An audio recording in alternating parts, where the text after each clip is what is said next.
let's get to the goalies. Let's get to Sam Ersson. So he got hurt initially in the first period on November 2nd against the Bruins.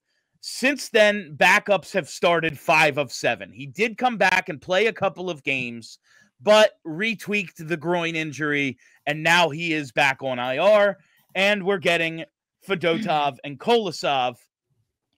Since 11-2, when the initial injury, Ivan Fedotov, 3-0-0. Man, Brenna is the best. 3-0-0, Truly. 918 save percentage, 222 goals against in almost 190 minutes. Kolosov, including the relief appearance, because he played like most of that game when Ers got hurt. He's 0-3-0 with an 8.82, a 3.57 in about 170 minutes.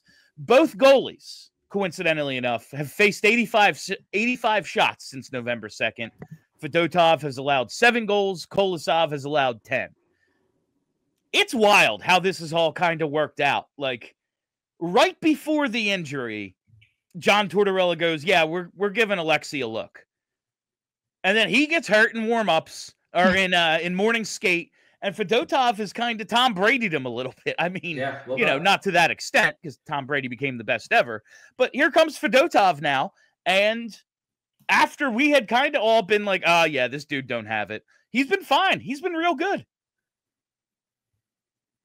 Yeah, I think Fedotov, in my estimation, like, he looks like an NHL goalie now. We talked about this a little bit after last night's game. Has Fedotov been incredible? No.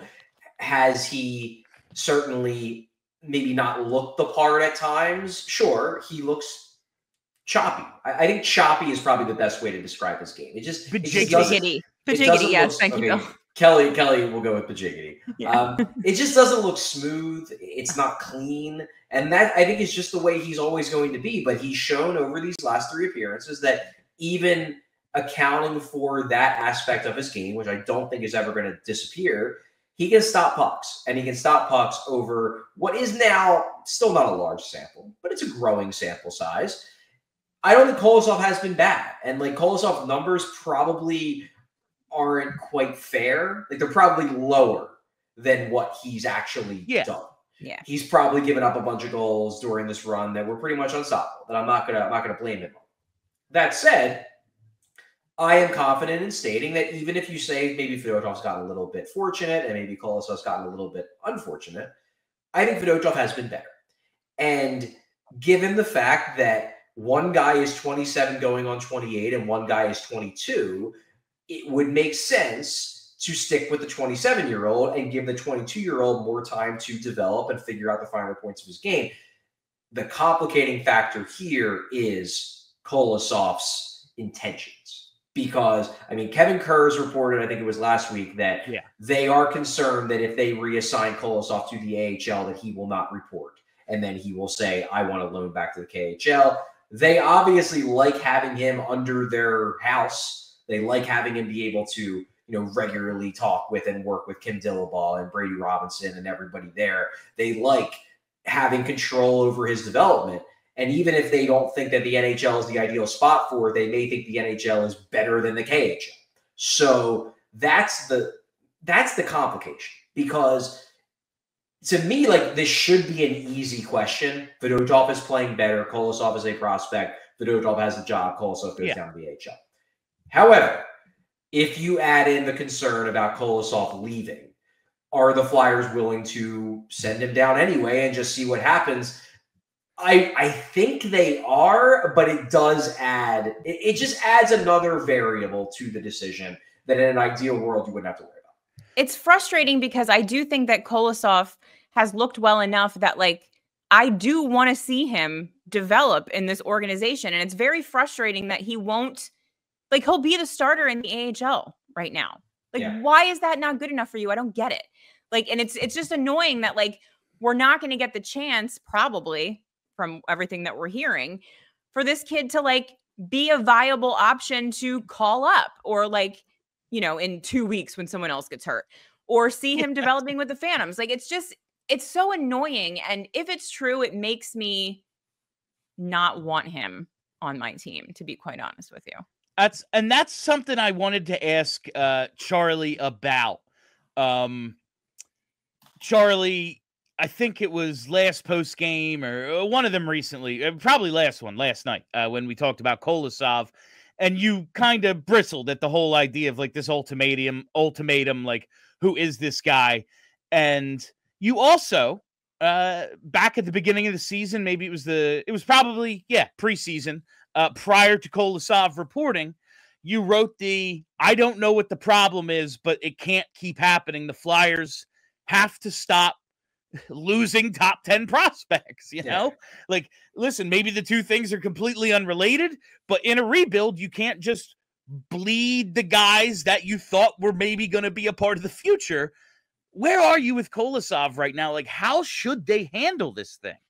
Well, I mean, in an ideal world, you convince Kolosov to accept the demotion to the AHL. I mean, that would be the ideal. And I think that was their hope, was that, you know, after he sees our culture and he sees how, you know, tight the guys are in the locker room and the facilities and how much we're bending over backwards for him, the hope is that he will get on board with our plan for him, especially when he's watching, you know, Sam Ersson get banged up a couple times already. Ivan Fedotov struggled mightily in the first 3 weeks of the season. The hope is that will, you know, the light bulb's going to turn on and Kolosov's going to be like, I'm going to get my opportunity. You know, maybe I'll have to toil away in Allentown for weeks at a time, but I'm going to get my chances in the NHL, which he has. It just doesn't seem like, at least based on what Kevin Kurz is reporting, that is quite happened. That he's still in the like, okay, I spent my time in the AHL. Now I'm an NHL goalie, and if I'm not an NHL goalie, I want to go back to the K. Look, if they can smooth over the relationship to a degree where they send him back to the KHL, but it's done amicably, and they believe that this isn't going to burn the bridges long term, it's not the end of the world. It's just frustrating because I do think the best spot for him would be the AHL. But like if they have a positive conversation with his new representation and it's like, look, he really wants to go back home if he's not playing in the NHL, just loan him back to the K. He'll be back next year and then he'll do whatever you want. Okay. I just don't know.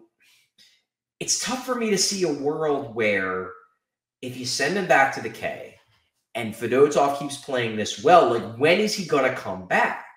Because I don't know if a spot's open enough for him. Sam Ersson looks like a perfectly fine goalie.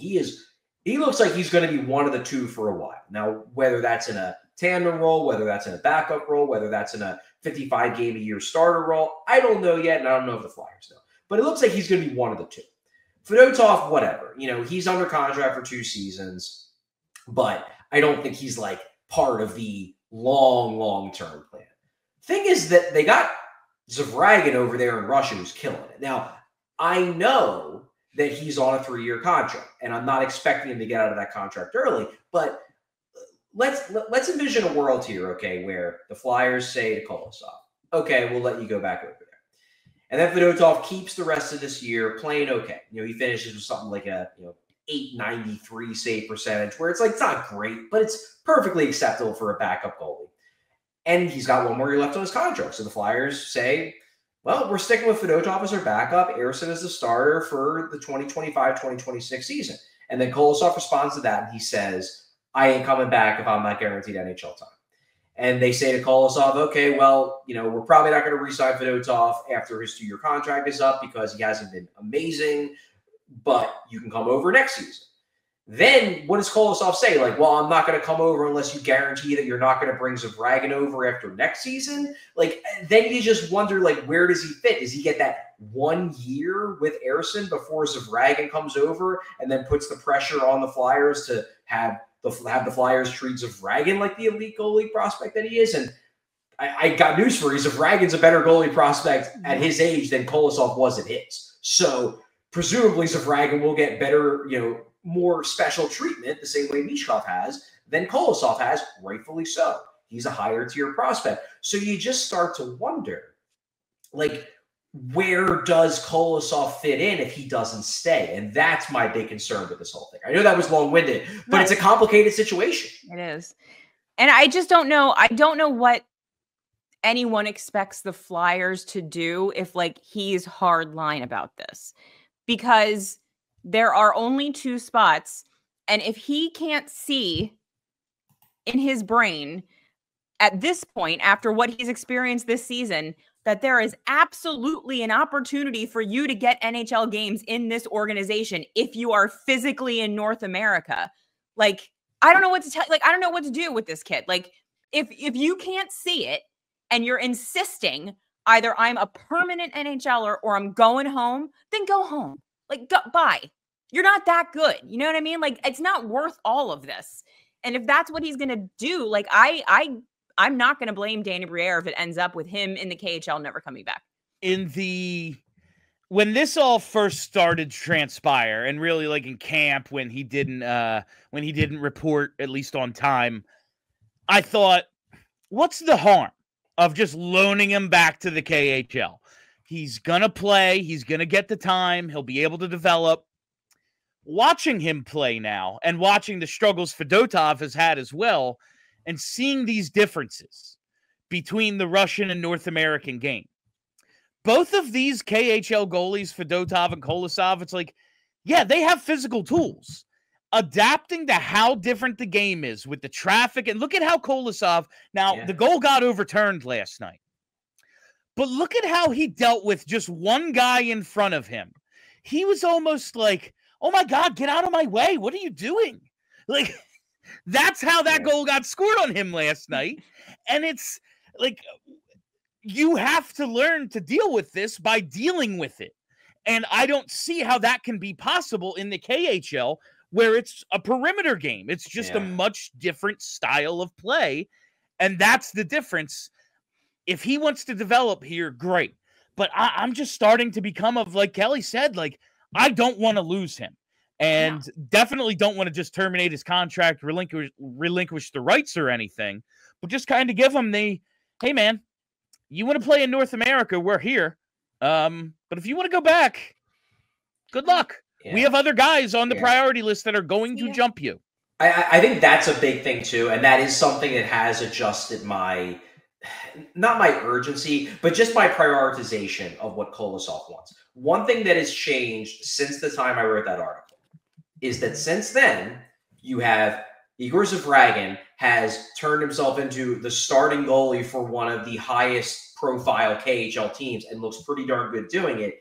And Carson Bjarnason is putting up real good numbers in the WHL. So suddenly, now you have 2 potential blue chip goalie prospects that we weren't sure if they were blue chip goalie prospects 3 months ago. They looked intriguing. You know, Bjarnason looked good in camp.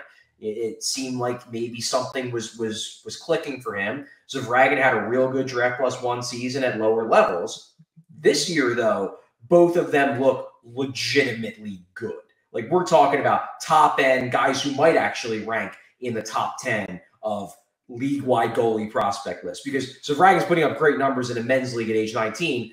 Bjarnason, right now, he's putting himself very much in the mix to be the starting goalie for Team Canada at the World Juniors. He's got a .920 save percentage in the WHL. He's doing real well, and that's for not that great of a team. So suddenly, you look at it and you say, maybe Kolosov doesn't – losing him isn't going to really hurt the Flyers as much as I worry it was going to hurt the Flyers' pipeline 3 months ago before Bjarnason took the step up and before Zavragin became SKA's starting goalie. Yeah, in the Bjarnason, because we've talked about Zavragin a lot, but Bjarnason's the guy who is like, he impressed us in the rookie game and all that. Yeah. But it's like, look at his numbers. They say he has tools, but he's never had a standout like season. And look at the team in front of him and everything. 900 and 907 the previous 2 years. This year in 10 games, 920 with a 282. Yep. Like, he's starting to put it together a little bit. And if that's the case, and he turns pro next season. So he's going to be with the Phantoms next season. That's another spot that's taken up because Bjarnason's a top quality prospect. They picked him in the second round. That's another spot that Kolosov that's not available for Kolosov. It would be if he outplayed anybody, but he doesn't seem to be willing to do that either. So that's this might turn into, it was a Flyers problem. Now this might be a Kolosov problem. Like, you're going to get jumped in the pecking order based on your decisions, but nothing has happened yet. He is here, and before I get to these last reads and we finally start talking about the centers and stuff. 41 minutes in, we were talking before the show started, like Ersson on IR, the abundance of caution they're going to approach this with. You think a little bit of it at least is like, let's buy some time to figure out what's going on. Because Fedotov, he's put together 3 good games. He could start to suck again tomorrow. Yeah. Like, that's on the table. It's true. Kolosov, they might want to send him down, and then he goes, oh, yeah, I'm at the airport, dog. Like, that could very well happen.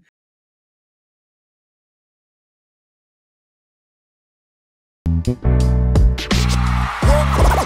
all silly like the mayor.